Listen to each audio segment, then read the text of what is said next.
अगला देखते हैं पुनरुक्ति प्रकाश अलंकार। ये भी शब्दालंकार का ही एक भेद है। प्रमुख रूप से 3 शब्दालंकार हैं जिनका हमने अभी वर्णन किया, अनुप्रास, यमक और श्लेष। एक और अलंकार यहाँ पर प्रयोग कर रहे हैं जो कि शब्दालंकार ही है। देखिए, पुनरुक्ति, पुनरुक्ति, पुनरुक्ति, पुनः जमा उक्ति का अर्थ है फिर से कहा जाना, यानी फिर से उक्ति होना। काव्य में समान शब्दों की आवृत्ति से जहां चमत्कार या सौंदर्य उत्पन्न होता है वहां पुनरुक्ति प्रकाश अलंकार होता है। पुनरुक्ति अभी आपने पढ़ा था अनुप्रास अलंकार के विषय में। अलंकार, अनुप्रास अलंकार में क्या था, वहां पर वर्णों की आवृत्ति हो रही थी और पुनरुक्ति प्रकाश में शब्दों की आवृत्ति हो रही है। दोनों में अंतर है। अनुप्रास में वर्णों की आवृत्ति है और पुनरुक्ति प्रकाश में शब्दों की आवृत्ति है। देखते हैं, मधुर मधुर मेरे दीपक जल, युग युग प्रतिदिन, प्रतिपल प्रतिक्षण प्रतिपल। तो यहाँ पर देखिए, मधुर मधुर, युग युग, ये शब्दों की आवृत्ति हो रही है। यहाँ मधुर मधुर युग युग की आवृत्ति के कारण पुनरुक्ति प्रकाश अलंकार है। और अन्य उदाहरण देखते हैं, ललित ललित काले घुंघराले, बाल कल्पना कैसे पाले।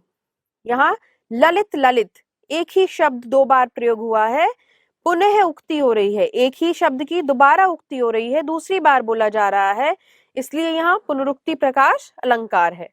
फिर दूसरा भेद इसका, आलिंगन में आते आते मुस्किया कर जो भाग गया। आलिंगन में आते आते, आते आते शब्द 2 बार आया है, इस कारण से पुनरुक्ति प्रकाश अलंकार है। फिर है अगला उदाहरण, चमचम बिजली चमक रही है, उर में घन के, थम थम दिन के, तम में सपने जगते मन के। तो चमचम और थम थम इन शब्दों की यहाँ आवृत्ति हुई है जिसके कारण पुनरुक्ति प्रकाश अलंकार है।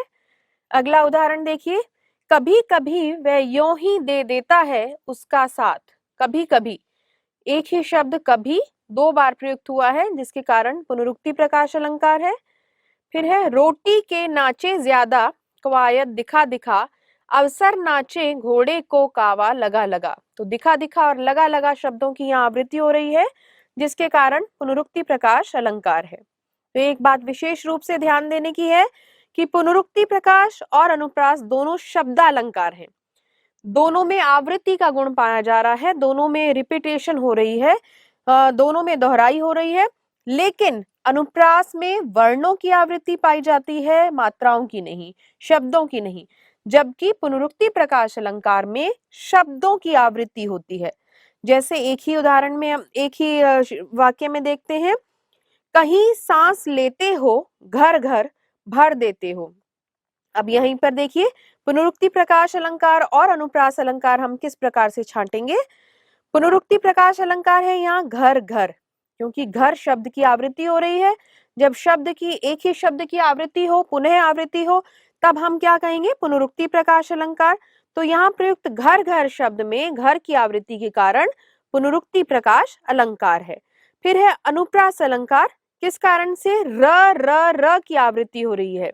देखिए, घर घर भर, यहाँ र र र की आवृत्ति होती है, इस कारण से यहाँ अनुप्रास अलंकार है। आपने पढ़ा था अनुप्रास अलंकार के विषय में कि जहाँ शब्द के मध्य, अंत में या शुरुआत में कहीं पर भी वर्णों की आवृत्ति हो वहां पर अनुप्रास अलंकार होगा, और जब शब्दों की आवृत्ति होगी वहां पर पुनरुक्ति प्रकाश अलंकार होगा। इस प्रकार आपने शब्दालंकार के 4 भेदों के विषय में जाना, अनुप्रास, यमक, श्लेष और पुनरुक्ति प्रकाश अलंकार। अब हम जानते हैं अलंकार के दूसरे भेद, अर्थालंकार के विषय में। अर्थालंकार, जैसे कि हमने अभी चर्चा की थी कि अर्थ के कारण काव्य में सौंदर्य उत्पन्न होता है, जब ऐसी स्थिति में अर्थालंकार होता है।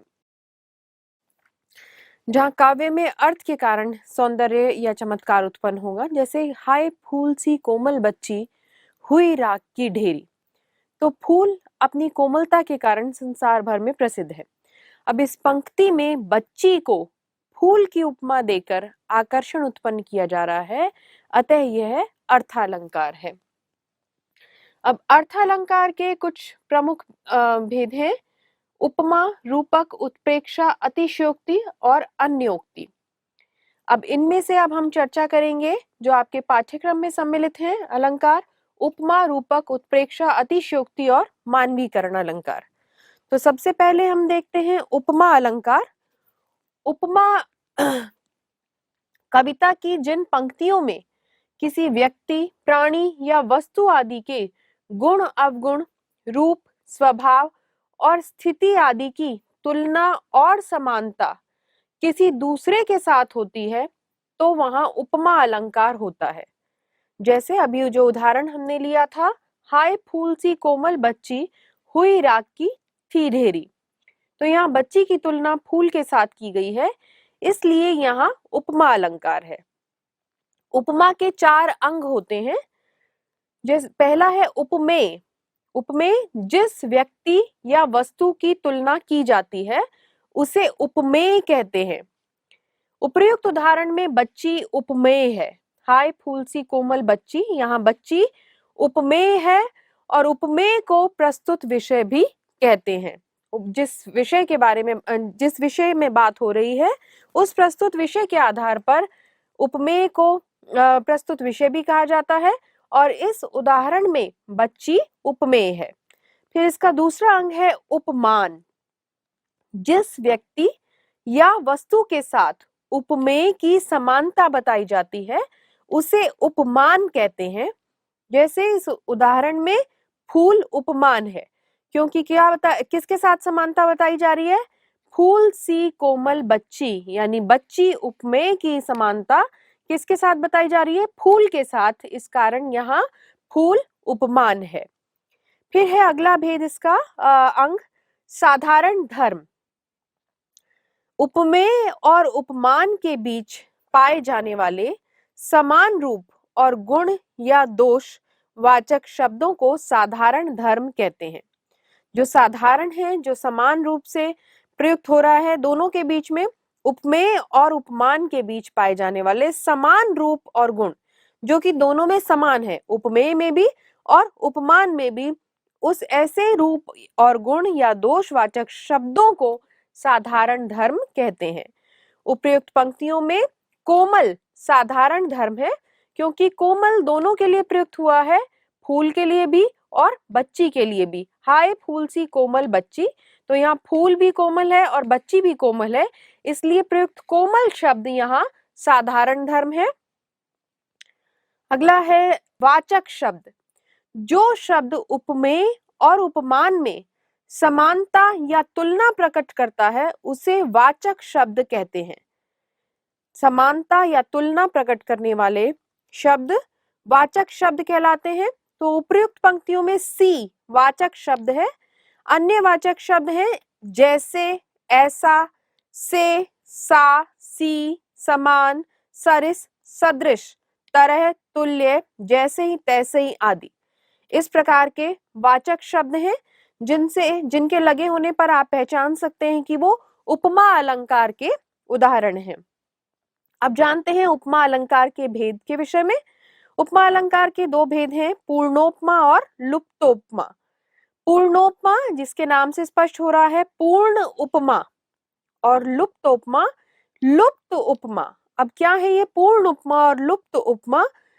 पूर्णोपमा जिन काव्य पंक्तियों में उपमा के चारों अंग उपमेय, उपमान, साधारण धर्म और वाचक शब्द होते हैं, वहां पूर्णोपमा अलंकार होता है।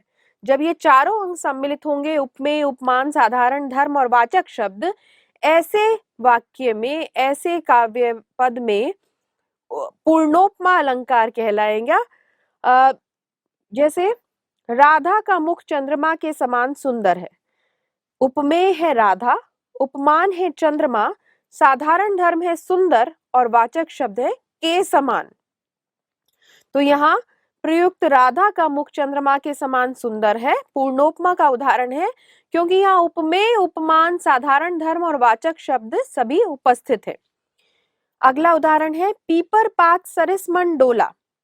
तो यहाँ उपमेय है मन, उपमान है पीपर पात और साधारण धर्म है डोला, वाचक शब्द है सरिस। इस आधार पर यह उदाहरण पूर्णोपमा का उदाहरण कहलाएगा, पूर्णोपमा अलंकार।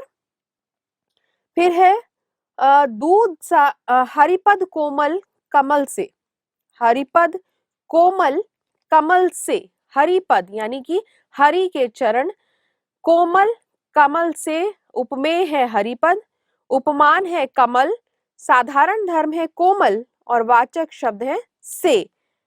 अगला उदाहरण दूध सा सफेद चौक, दूध सा सफेद चौक, तो उपमेय है चौक, उपमान है दूध, साधारण धर्म है सफेद और वाचक शब्द है सा।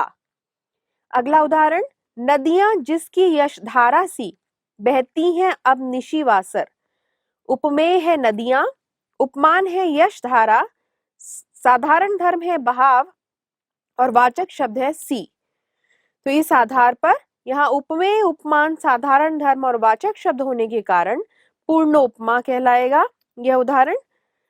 फिर इसका दूसरा भेद है लुप्तोपमा, जिसके विषय में आपने जाना। लुप्तोपमा अर्थात पूर्णोपमा में चारों अंग सम्मिलित होते हैं और लुप्तोपमा में क्या अंतर है? जिन पंक्तियों में उपमा के चारों अंगों में से किन्हीं अंगों का लोप होता है वहां लुप्तोपमा अलंकार होता है। लोप होना मतलब वहां से गायब होना, उन चारों अंगों में से किसी एक का या ना होना लुप्तोपमा कहलाएगा। उदाहरण देखते हैं, मखमल के झूल पड़े हाथी सा टीला, यहाँ लुप्त है साधारण धर्म, साधारण धर्म नहीं दिया गया। फिर दूसरा उदाहरण है निकल रही थी मर्म वेदना करुणा विकल कहानी सी, यहाँ पर भी साधारण धर्म लुप्त है। फिर है तीसरा उदाहरण पड़ी थी बिजली सी विकराल, यहाँ पर उपमेय लुप्त है। यह देखिए अरविंद से शिशुवृंद कैसे सो रहे, यहाँ पर भी साधारण धर्म लुप्त है। फिर है नील सरोरु श्याम, यहाँ पर वाचक शब्द लुप्त है।